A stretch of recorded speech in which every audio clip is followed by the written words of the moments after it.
Afternoon, Serena, for you. Who's going to go first here? Serena, congratulations. Thank you. Your ground strokes today looked as good as they've looked since you've come back. Deep, flat. How much of that is the rust wearing off from not having enough matches? How much of that is trusting that the knee is going to hold up? Can you talk a little about that?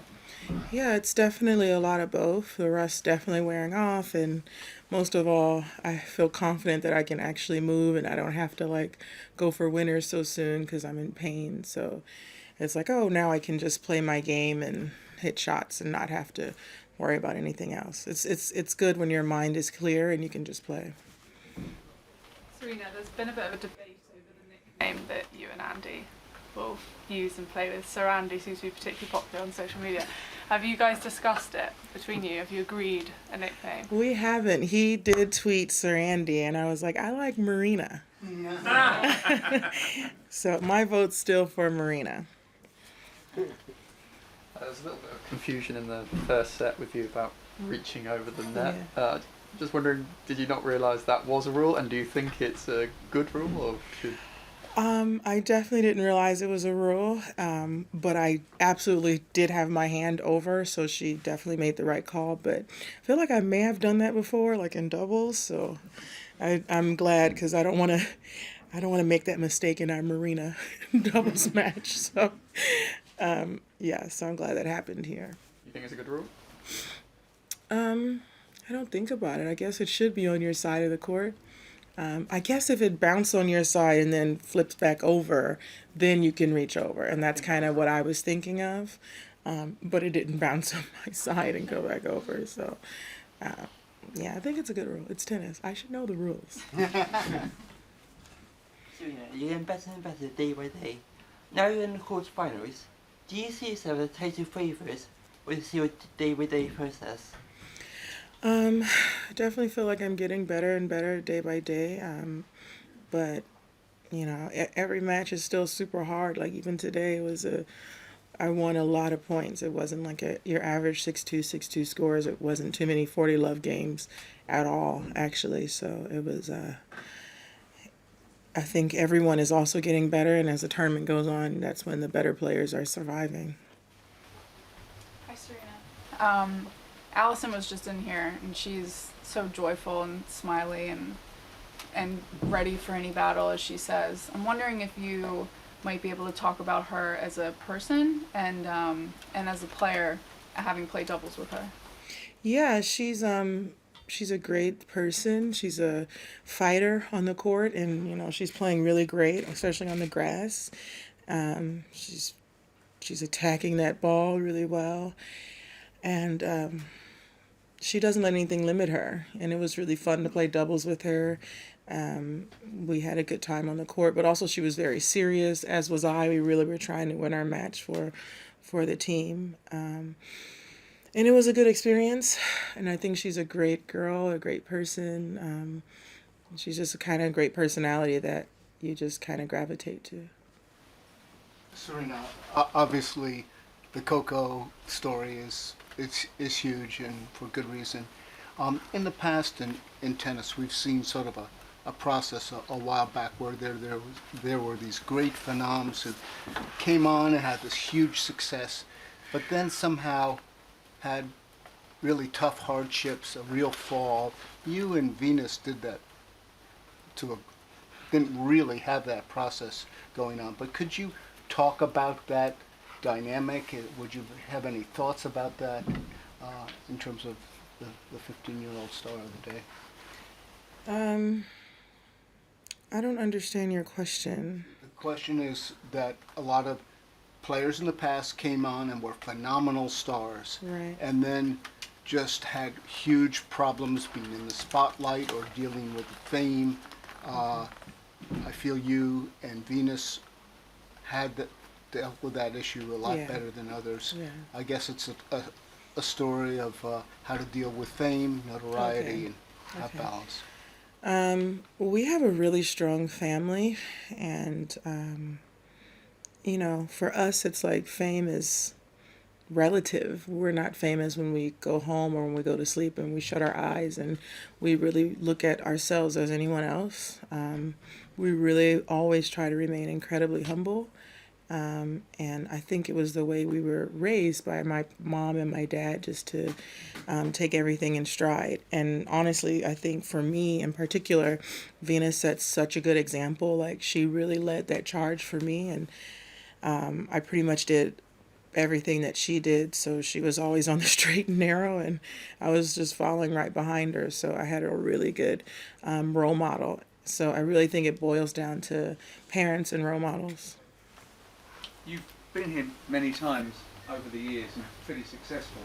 Is it a bit odd to find a fixation of particularly the British media like me on your mixed doubles? And how do you find that and the attention of the fans as well?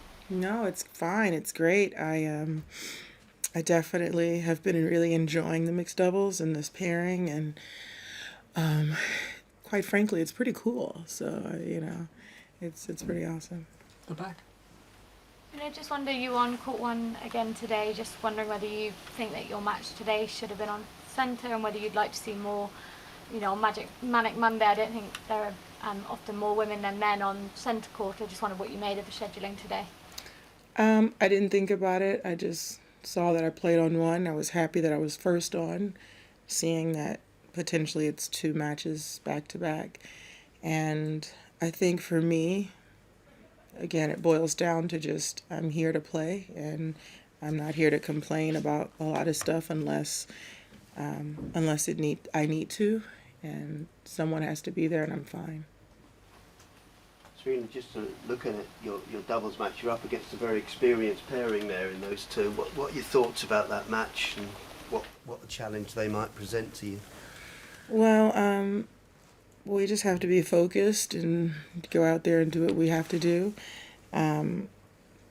It's always hard to play people that are really experienced in doubles and that has had a lot of success. We're going to just bring our singles attitude to the court with a doubles mindset. Serena, during your career, you've witnessed and participated in some incredible athletic achievements, tennis achievements. How would you rate what Roger, Novak, and Rafa have all done at the same time in sustaining their level of play against one another and against everybody else? It's a fantastic story, really, to have those 3 guys just basically dominating almost in the same era. You wouldn't think that could happen in sport, and it's happened. And each obviously in their own time, but the battles that they have against each other are really fantastic. And, I was just watching Roger's match the other day, and I'm every day amazed at what he can do and the magic he can produce on the court. And when I look at Novak, just see how relaxed he is and just how confident he is. It just exudes from him, which is something that's truly remarkable. They all are incredibly remarkable, and it's really great to play in the same time that these 3, like I said before, the best players ever exist in this era, and to be a part of that is really cool. Just about the scheduling again slightly differently, it's been quite a hot topic behind the scenes in the player council. Victoria was quite strong on it, not just at Wimbledon, just at all the slams, worried about whether women have the same platform as the men, whether they get on the show courts so much. Just wondering, given your stance on equality as a whole, whether you think historically it has been the case that the women's game has been promoted the same in terms of scheduling on the main courts, and whether it should be pushed as hard as it is being pushed by the Women's Council right now to get that to change from all the slams, not just this one. I mean, of course, the women's matches aren't pushed as much as the men's matches to be on the marquee courts. I think there's some players that are pushed more than others, but as like you said, with what I believe in just trying to get equality for women that be treated the same way, it's important to have those voices like Vika's voice to be loud. Back. Serena, Players say that the first round of a Grand Slam, it's really nerve-wracking, and then they survive to the second week, and they're happy, and then it comes Monday. How do you feel like comparing like the first round to now, from now on? Like, how is your mindset for this week, for the rest? First round, typically you just don't want to lose, you know, because it's like you go home early and you just feel it's tough, and you feel like all the stuff that you could have done, but also that's not the best attitude to have, is to go out there playing not to lose. But you know, the further you get along, the further you start thinking like, I have a chance to win this. Lady behind You were mentioned. Sorry, she was going to go, and then we'll come to you. Would you welcome the chance to play Coco at Wimbledon this year? Absolutely. I think she is, I've said it every time, she's a complete star.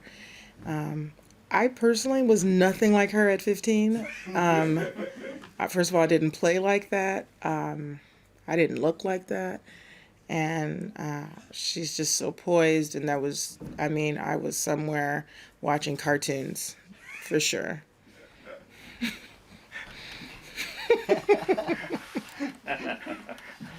You mentioned Roger a little while ago. I'd like to ask, you know, what really strikes you about his game? Is it his balance, his grace, what aspects of his game just really strike you? Honestly, what surprises me, what strikes me most is just how he just keeps producing it day after day, time after time. And I mean, any match he'll just pull out some magic, and I'm just like amazed. I'm really amazed at his hands, how fast they are, how athletic he is, but how graceful. It's like a ballerina. With all that power, it's so effortless. It's amazing. It's amazing to watch. Last question at the back. You said off in your interview after the match that there's a sense of relief that you have, that, you know, after playing 5 tournaments this year, you're through to the quarterfinals. Can you just elaborate on that relief that you feel that your body's holding up for you this time? Yeah, I said that I didn't say it was a relief to be in the quarters. I said it's good that well, I don't know what I said, but that doesn't sound like me to say I'm relieved to be in the quarters. It's just good that I'm not in pain and doing 3 hours of treatment after every practice and every match just to be able to have 50% of pain. So that was tough, and now I'm just feeling so much better, and I just can't, I literally can't even tell you how much better I feel, and it's just, that's a relief. That's a victory in itself, to know that I'm feeling better no matter what. I'm on the right path. I finally found the solution, and I can be strong for the rest of the year. Thank you. Thank you.